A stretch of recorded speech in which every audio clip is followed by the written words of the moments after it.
নমস্কার, কেমন আছেন সবাই? তনুশ্রী ব্লগে সবাইকে স্বাগত জানাই। চলুন আজকে সারাদিনটি কেমন করে কাটাই না কাটাই সবটাই আপনাদের সাথে শেয়ার করব। আর সবাইকে বলবো সুন্দর করে ভিডিওটি ওয়াচ করুন, সুন্দর করে কমেন্ট করুন, আর আপনাদের বাড়ির ঠিকানাটি দিয়ে যান। আপনাদের কমেন্ট দেখে আমিও আপনাদের বাড়িতে পৌঁছে যাব, ঠিক না? আর দেখতেই পেলেন আমার মা মাছ ভাজছে, ডাল চাপিয়েছে, আর এই আলুগুলো না মা নিয়ে এসছে। এই আলুগুলোর দম করতে, মানে আলুর দম খেতে খুব ভালো লাগে। আর ঘরটা বেশ পরিষ্কার টরিষ্কার করে রেখেছে মা। আর এই যে এখনও স্নান করতে যাচ্ছে, আমি যাবো এখন ভাত করতে, এখন ওপরে যাব। আমার মাও ভীষণ ব্যস্ত, এখনও কাজের মাসি আসেনি। তো মা রান্নাবান্না করছে, তারপরে ঘরটারগুলো মুছবে। আর আজকে সকালবেলায় দেখুন এই কাকাকে লাগিয়েছে ওই জঙ্গলগুলো পরিষ্কার করতে। এগুলো কিন্তু লোকের বাড়ির জঙ্গল, লোকের বাড়ির জঙ্গল আমাদেরকে পরিষ্কার করতে হয়, কারণ ওরা পরিষ্কার করে না। আর না করলে তো আমাদেরই ক্ষতি, পোকামাকড় আসবে এটাই। আর আমি ভাত চাপিয়ে দিয়েছি, ভাতটা চাপিয়ে দিয়ে আজকে ক্যামেরাটা অন করেছি, না করলে হতো না। আর আজকে রোদ, আকাশটা দেখুন কত পরিষ্কার আকাশ, একদম ঝকমক করছে রোদ্দুর। আমি সব মিলে টেলে দিয়েছি। আর একদম তাত, একদম কি বলবো, ভীষণ তাত। হ্যাঁ, আর জামা কাপড় সব মেলে দিয়েছি। আর এটা মা, আমরা পেতে শুই তো, মা আর মেয়ে পেতে শুই, ওটাকে জন্য রোদে দিয়ে গেছে, তাহলে একটুখানি গরম হয়ে যাবে। আর আমি ভাতটা চাপিয়ে দিয়েছি। আর হচ্ছে এই যে এখান দিয়ে ভাবলাম একটু ওই কাকাকে দেখা যায় কি না, হ্যাঁ, যে ভালোভাবে কাটছে কি না। তো দেখা গেল না সেইভাবে, তো সেই জন্যই একটু দেখিয়ে দিলাম আপনাদের একটু চারপাশটা। আবার ঘরটা এখন ঝাঁট দিয়ে আসলাম, ওদের জলটা পাল্টে দিয়ে আসলাম, দিয়ে এসে ভাতের কাছে বসলাম। আর বাইরেটা বেশ ভালোই রোদ আছে, দেখতেই পাচ্ছ। অল্প অল্প করে জাল হচ্ছে, হোক, একসাথে কাঠটা নষ্ট করে লাভ নেই, দমদম করে আগুন দেওয়া মানে ফালতু, ভাতও হয় না, কিছু না। তো চলো ভাতটা করে নিই। এই যে, আর বাইরে তো লোক লাগিয়েছে, ওগুলো পরিষ্কার করছে আর ঘুরে বেড়াচ্ছে। পরে আসছি। এই যে ভাত প্রায় হয়ে গেছে, আর একটু হবে। এই দেখো, আর একটু হবে ভাতটা।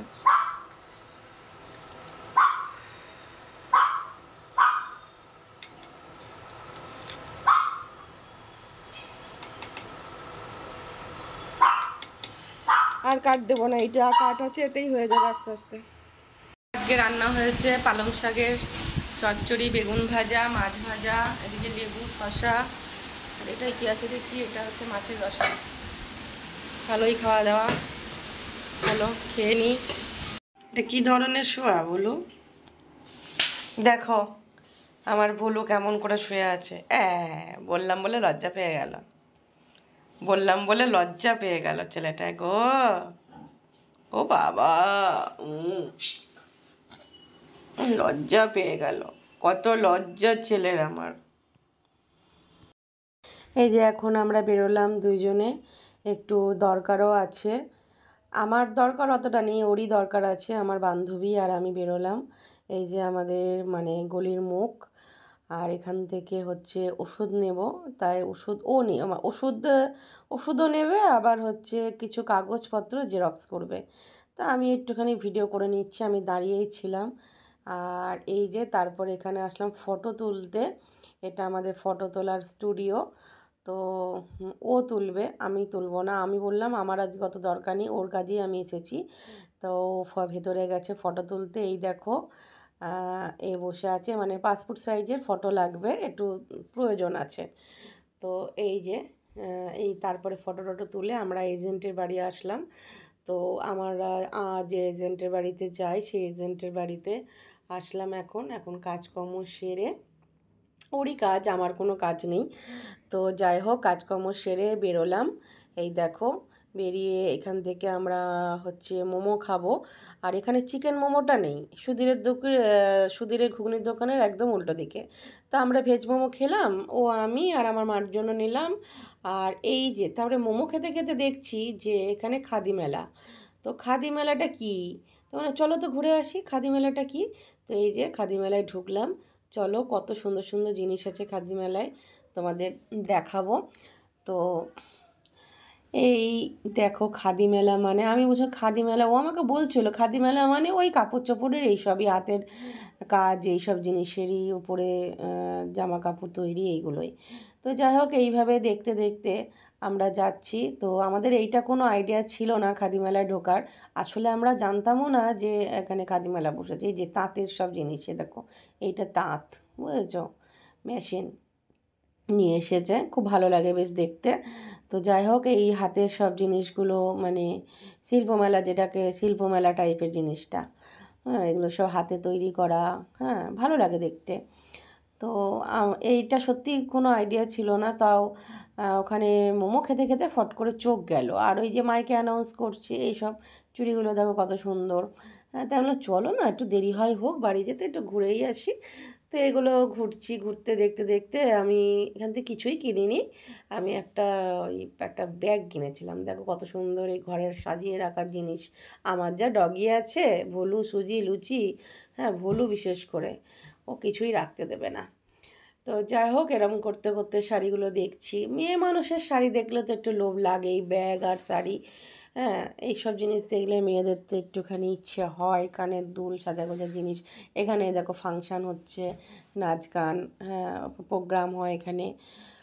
তো তো কিন্তু দেখলে কি হয়েছে, আমাদের তো সব কিছু মোটামুটি কেনা হয়ে গেছে পুজোয়, আর কি কিনবো তাই না। এই যে এইগুলো এইগুলো দাম আছে জানো তো, এই জিনিসগুলোর, এই যে এই জিনিসগুলো এসছিলো, এগুলোর ভালো দাম আছে। তা আমার বান্ধবী বলছে আমরা কিছুই কিনবো না, কিন্তু একটু ঘুরতে না, হ্যাঁ ঘুরতেই আসলাম, মেলা মানেই তো ঘুরতে আসা, আসলে যে কিনতে হবে এরকম কোনো ব্যাপার নেই। মানুষ না আসলেও তো ওদের ভালো লাগবে না না মেলাতে। তো এই দেখো এখানে কত সুন্দর সুন্দর কুর্তি আছে, আচার বসেছে কত রকমের, হ্যাঁ ব্লাউজ আছে, সব হাতের বানানো খাদির ওপরে জিনিস। হ্যাঁ এই যে ব্যাগের দোকানটা, তো আমার তো ব্যাগের প্রতি খুব একটা দুর্বলতা আছে, ভীষণ দুর্বলতা আছে। কিন্তু আমি আগে এত ব্যাগ কিনতাম না, আমার মা খুব বকতো। তো সেই জন্য বলতো যে ব্যাগ কেনার প্রতি আমার একটা নেশা ছিল, রাতে ঘুম আসতো না ব্যাগের জন্য জানো, এরকম ধারা একটা বিচ্ছিরি একটা ব্যাপার ছিল। তো যাই হোক এখন অনেকটা কেটেছে, আর এই দেখো মাটির পুতুল, এখানে কত সুন্দর সুন্দর মাটির পুতুল। তো এখন আর সত্যি কথা বলতে অতটা কোনো কিছুর প্রতি যে নেশা কিনতেই হবে সেই জিনিসটা কিন্তু হয়তো বয়সের সাথে সাথে সব কেটে যাচ্ছে। আরও অনেক দোকান আছে, সব দোকানগুলো তো গিয়ে গিয়ে দেখাটা বা দেখানোটা বা দেখা এগুলো সম্ভব নয়। তো চলো একটা পার্স কিনেছি, আমার মানে পার্সটা খুবই ছোট ছিল, মানে টাকা রাখলে টাকা বেরিয়ে চলে যেত, তাই জন্য একটা চওড়া একটা বড় সড়ো একটা পার্স কিনেছি। তো সেটা হয়তো তোমাদের সাথে শেয়ার করেছি কিনা জানি না, ভুলে গেছি। হ্যাঁ এই দেখো কত সুন্দর সুন্দর চুড়ি মালা, হ্যাঁ একটা চওড়া দেখে একটা পার্স কিনেছি, তোমাদের সাথে হয়তো শেয়ার করিনি, কোনো সময় করে দেবো।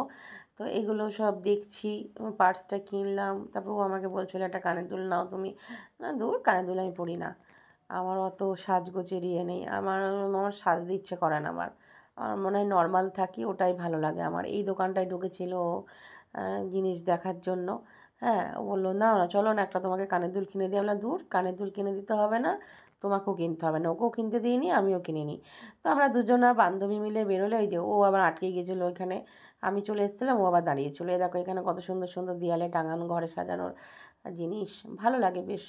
কিন্তু আমার ওই যে বললাম, আমার ওই সাজানো গোজানো জিনিস কিনতে ইচ্ছা করে না, হয় আমার মেয়ের জন্য একটা ফুলদানি কিনেছি, তাও ওই ভুলুর জন্য তুলে রাখতে হয়। হ্যাঁ আমার মেয়েও খুব একটা সূচাকের না যে জিনিসপত্র সাজিয়ে গুজিয়ে রাখবো, ওই ধরনের নয়, ও নিজের তালে থাকে সব সময়। তো যাই হোক সব ঘুরে ঘাড়ে নিয়ে আসলে ওর সাথে বেরিয়েছিলাম বান্ধবীর সাথে, সেই জন্যই আরও ঢুকলাম, না হলে আমি আর আমার মেয়ে হলে ঢুকতাম না, আমরা ওই কাজ সেরেই চলে আসতাম। আর ওর দরকার ছিল পোস্ট অফিসের ওই এজেন্টের বাড়িতে, হ্যাঁ তো সেজন্য দেখলাম যে চলো, ও আমাকে বলছিল, একা একা সাহস পাচ্ছিল না। তো ওগুলো দেখে টেকে নিয়ে আমরা সব এবার বেরিয়ে যাচ্ছি, তা ওকে আমি বললাম চলো এখানটা ছবি তুলে দিই তোমাকে। তো ও বললো ঠিক আছে আমি দাঁড়াই, তুমি আমাকে ছবি তুলে দাও। তো এই দেখো ও এখানটা দাঁড়াবে, আমি ওকে একটা ছবি তুলে দেবো। ও ছবি তুলতে খুব ভালোবাসে, আমার মতোই আমিও ভালোবাসি। আমি ভালোবাসি না, আগে বাঁচতাম এইগুলো, জানো 7,000 টাকা করে দাম বলছে, 7,000 8,000 করে, বাবারে। হ্যাঁ, আমি আগে ছবি টবি তুলতে ভালোবাসতাম না, কিন্তু এখন যেহেতু ফেসবুকে পোস্ট করতে হয় সেই জন্য ছবি তুলতে হয় বাধ্য হয়ে। তো যাই হোক, মেলা টেলা দেখে আমরা দেখো এগুলো দেখে টেকে নিয়ে এবার বাড়ি চলে আসবো। আর আমার মেয়ে ওখানে তো চিকেন মোমো পায়নি, উনি এই যে তাঁতটা দেখো, তাঁতটা তোমাদের আবার ভালো করে দেখায়, দেখো একটু জুম করে, এই দেখো তাঁত, এখানে তাঁতিতে তৈরি করছে জিনিস। আর আমার মেয়ে যেহেতু হচ্ছে ইয়ে পায়নি, মানে চিকেন মোমো পায়নি, সেই কারণে আবার আমাদের চিকেন মোমোর জন্য আমাদের আবার দাঁড়াতে হবে, জানো তো। আমার মেয়ে খুব বদ একেবারে, বললাম ভেজ মোমো খেয়ে নে, কী চিকেন মোমো খায়, আমার বিরক্ত লাগে। হ্যাঁ, এই দেখো বেরিয়ে আসলাম, বেরিয়ে এসে এখানটা পার্ক আছে। হ্যাঁ, এই যে খাদি মেলা তোমাদের আরেকবার দেখিয়ে দিই। তো যাই হোক, ওখান থেকে বেরিয়ে আসলাম, এ দেখো বেরিয়ে পোস্ট অফিসের মোড়ে আসলাম, এসে তারপর হচ্ছে তোমাদের হচ্ছে আমাদের পোস্ট অফিসের মোড়টায় সব রকম জিনিস তৈরি হয়। আমার ভ্রু প্লাক করার সুতো ফুরিয়ে গিয়েছিলো, তো এই দোকানটা ঢুকছিলাম, ও বললো এখানে দাম বেশি নেবে, ঢুকতে হবে না, তো চলো মার্কেটের মধ্যে থেকে নিই। তো আমাদের এই যে সানলাল মার্কেট, এই সানলাল মার্কেটের মধ্যে থেকে আমরা ভুরু প্লাক করার সুতো নিলাম। কারণ সুতো এখনও পুজোর সময় প্রচুরই লাগবে, কিন্তু এই কদিন চালানোর মতন সুতো ছিল না, অল্প ছিল। তা আমি বললাম চলো, বেরিয়েছি যখন মনে পড়লো, মনে ছিল না, তো ওই জন্য সুতোটা নিয়ে নিলাম। আর এইখানে দেখো কতক্ষণ দাঁড়িয়ে থেকে থেকে তারপর এই দেখো আমার মা কতটা বুড়ি হয়ে গেছে।